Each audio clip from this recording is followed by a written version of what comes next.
بسم الله الرحمن الرحيم. الحمد لله رب العالمين، والصلاة والسلام على رسول الله صلى الله عليه وسلم. எல்லா புகழும் அல்லாஹ் ஒருவனுக்கே உரித்தாகுக. அல்லாஹு ஜல்ல சுப்ஹானஹு வ தஆலா அல் குர்ஆன் ஷரீஃப் இரண்டாவது அத்தியாயம், அந்த அத்தியாயத்தின் 40வது வசனம். அந்த 40வது வசனத்தில் யா பனி இஸ்ராயீல் அஸ்குரு நிஅமதி அல்லதி அன்அம்து அலைக்கும் வ அவ்ஃபு பிஅஹ்தி ஊஃபி பிஅஹ்திக்கும் வ இய்யாய ஃபர்ஹபூன். இஸ்ராயீலின் மக்களே, உங்களுக்கு நான் வழங்கிய எனது அருள் கொடையை நினைவு கூறுங்கள். இன்னும் நீங்கள் எனக்கு அளித்த வாக்குறுதியை நிறைவேற்றுங்கள். அவ்வாறாயின் நான் உங்களுக்கு அளித்த வாக்குறுதியை நிறைவேற்றுவேன். இன்னும் என்னையே அஞ்சுங்கள் என்று அல்லாஹ் ஜல்ல சுப்ஹானஹு வ தஆலா இங்கே சொல்லுகிறான். இங்கே சில விஷயங்களை நாம் படிக்க கடமைப்பட்டு இருக்கிறோம். உண்மையில் விரோதிகள் 2 வகைப்படுவார்கள்.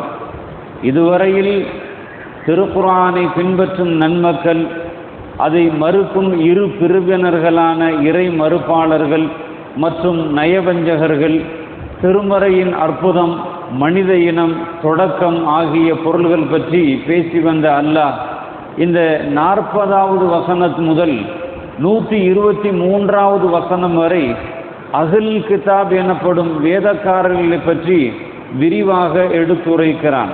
முதல்ல நாம் ஈமானை பற்றி பேசினோம், நன்மக்களை பற்றி பேசினோம். அல்லாஹ் ஜல்ல சுப்ஹானஹு வ தஆலா இந்த 39 வசனத்தில் இப்படித்தான் சொன்னான்.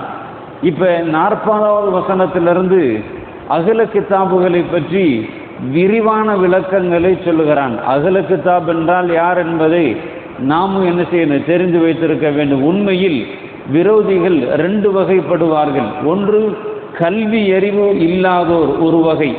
இவர்கள் தங்களின் மூதாதையர் மீது கண்மூடித்தனமான நம்பிக்கை கொண்டு அவர்கள் சென்ற பாதையே அது அசத்தியமான பாதையாக இருந்தாலும் சரியான பாதை என்று வாதிடுவார்கள். மாற்று கருத்தை சிந்திக்க மாட்டார்கள். இன்னொரு வகையினர் கல்வி அறிவு பெற்றோர், முந்தைய இறை தூதர்களுக்கு அருளப்பெற்ற வேதங்களை நம்பிக்கை கொண்டோர். இவர்கள் இரு பிரிவினராக கூறலாம். ஒரு பிரிவினர் இறை தூதர் மூசா அலைஹிஸ்ஸலாத்து வஸ்ஸலாம் அவர்களை நம்பிக்கை கொண்டு அன்னாருக்கு அல்லாஹ் அருளிய தௌராத் என்னும் வேதத்தை இயற்றவர்கள் ஆவார்கள். ஆனால் மூசா அலைஹிஸ்ஸலாத்து வஸ்ஸலாம் அவர்களுக்கு பின்னர் வந்த நபி ஈசா அலைஹிஸ்ஸலாத்து வஸ்ஸலாம் அவர்களை இவர்கள் ஏற்க மறுத்துவிட்டனர். இவர்கள் யகூதி, அதாவது யூதர்கள் என்று அழைக்கப்படுகின்றார்கள். மற்றொரு பிரிவினர் இறை தூதர் ஈசா அலைஹிஸ்ஸலாத்து வஸ்ஸலாம் அவர்களை நம்பிக்கை கொண்டு அன்னாருக்கு அல்லாஹ் அருளிய இன்ஜீல், அதாவது பைபிள் என்னும் வேதத்தை ஏற்றுக்கொண்டோர். இவர்கள் நபி மூசா அலைஹிஸ்ஸலாம் அவர்களையும் ஒப்புக்கொள்கிறார்கள். இருப்பினும் நபி மூசா அலைஹிஸ்ஸலாத்து வஸ்ஸலாம் அவர்கள் பாவங்களிலிருந்து தூய்மையானவர்தான் என்பதை ஏற்க மறுக்கின்றார்கள். இவர்கள் நசரா, அதாவது கிறிஸ்தவர்கள் என்று அறியப்படுகிறார்கள். இந்த 2 பிரிவினரையுமே அஹ்லுல் கிதாப், வேதக்காரர்கள் என திருக்குர்ஆன் அழைக்கிறது. இவர்களை பற்றிய இங்கு 123வது வசனம் வரை அல்லாஹ் ஜல்ல சுப்ஹானஹு வ தஆலா பேசுகிறான். வேதம் கொடுக்கப்பட்டவர்கள் வேதக்காரர்கள் என்று யூதர்களையும் கிறிஸ்தவர்களையும் தான் அல்லாஹ் சொல்லுகிறான் என்பதை இங்கே நாம் சுருக்கமாக புரிந்து கொள்ள வேண்டும். அந்த வேதக்காரர்கள் சொல்லுகின்ற பொழுது அல்லாஹ் ஒரு வார்த்தையை உபயோகப்படுத்துகிறான்.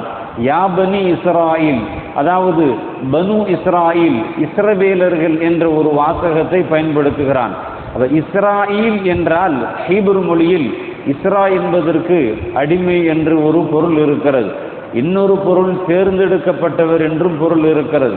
ஈல் என்பதற்கு அல்லாஹ் என்றும் பொருள். இதற்கேற்ப இஸ்ராயில் என்றால் அல்லாஹ்வின் அடிமை அல்லது அல்லாஹ்வால் தேர்வு செய்யப்பட்டவர் என்று பொருள்படும். இது இஸ்ராயில் என்னும் சொல்லில் சொற்பொருளாக இருப்பினும் இறை தூதர் யாக்கூப் அலைஹிஸ்ஸலாத்து வஸ்ஸலாம் அவர்களின் மற்றொரு பெயரே இது. யாக்கூப் அலைஹிஸ்ஸலாத்து வஸ்ஸலாம் அவர்களுடைய மற்றொரு பெயர்தான் இந்த இஸ்ராயில் என்ற அந்த பெயர். எனவே பனு இஸ்ராயில் என்பது யாக்கூபின் வழி தோன்றர்கள் என்னும் பொருளையே குறிக்கும். திருக்குர்ஆனில் யாபனி இஸ்ராயில், இஸ்ராயேலின் மக்களே என்றுதான் பல இடங்களிலும் இறைவன் இவர்களை விவரிக்கின்றான். யாபனி யாக்கூப், யாக்கூபின் மக்களே என்று சொல்லாமல் இப்படி கூப்பிடுவதற்கு காரணம் இஸ்ராயில் என்பதன் சொற்பொருளை நினைவுபடுத்தி அல்லாஹ்வுக்கு அடிபணிந்து நடந்தவரின் வழி தோன்றர்களே நீங்களும் அவ்வாறே நடந்து கொள்ளுங்கள் என சுட்டி காட்டுவதே அதற்கு காரணமாகும் என்பதை அல்லாஹ் ஜல்ல சுப்ஹானஹு வ தஆலா இங்கே நமக்கு தெளிவுபடுத்தி சொல்லி தருகிறான். எனவே நாம் இந்த இஸ்ரவேலர்களை பற்றி நிறைய படிக்க கடமைப்பட்டு இருக்கிறோம். நபி இப்ராஹிம் அலைஹிஸ்ஸலாத்து வஸ்ஸலாம் அவர்களின் பேரரே நபி யாக்கூப் அலைஹிஸ்ஸலாத்து வஸ்ஸலாம் அவர்கள் ஆவார்கள்.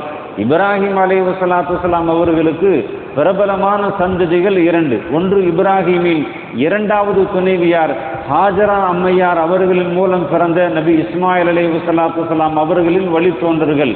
அரபுகளின் தந்தையான நபி இஸ்மாயில் அலைஹிஸ்ஸலாத்து வஸ்ஸலாம் அவர்களின் வழி தோன்றலே அண்ணல் பெருமானார் ஸல்லல்லாஹு அலைஹி வஸல்லம் அவர்கள் ஆவார்கள். இரண்டாவது இப்ராஹிம் அலைஹிஸ்ஸலாத்து வஸ்ஸலாம் அவர்களின் மூத்த துணைவியார் சாரா அம்மையாரின் மூலம் பிறந்த நபி இஸ்ஹாக் அலைஹிஸ்ஸலாத்து வஸ்ஸலாம் அவர்களின் வழி தோன்றர்கள். இஸ்ஹாக் அலைஹிஸ்ஸலாத்து வஸ்ஸலாம் அவர்களின் மகனே இஸ்ரவேலர்களின் தந்தையான நபி யாக்கூப் அலைஹிஸ்ஸலாத்து வஸ்ஸலாம் அவர்கள் ஆவார்கள். இந்த யாக்கூப் அலைஹிஸ்ஸலாத்து வஸ்ஸலாம் அவர்களுடைய மற்றொரு பெயர்தான் இஸ்ராயில் என்று சொல்லப்படும். அதனால தான் அல்லாஹ் எல்லா இடத்திலும் யாக்கூபின் பிள்ளைகளே என்று சொல்லாமல் இஸ்ரவேலர்களின் பிள்ளைகள் யாபனி இஸ்ராயில், இஸ்ரவேலர்களே இஸ்ரவேலர்களின் பிள்ளைகளே என்று அல்லாஹ் ஜல்ல சுப்ஹானஹு வ தஆலா இங்கே நமக்கு அதை பற்றி சொல்லி தருகிறான். வல்லோன் அல்லாஹ் இன்னும் நிறைய விளக்கங்கள் இருக்கிறது இந்த இஸ்ராயல்களை பற்றி. நாம் அதை பற்றி தொடர்ந்து படிக்கக்கூடிய பாக்கியத்தை அல்லாஹ் நம் அனைவர்களுக்கும் தந்தருள் புரிவானாக. வாஹிரு தஅவானா அனில் ஹம்துலில்லாஹி ரப்பில் ஆலமீன். அஸ்ஸலாமு அலைக்கும் வரஹ்மத்துல்லாஹி வபரகாத்துஹு. சுப்ஹானல்லாஹி வபிஹம்திஹி சுப்ஹானக அல்லாஹும்ம வபிஹம்திக அஷ்ஹது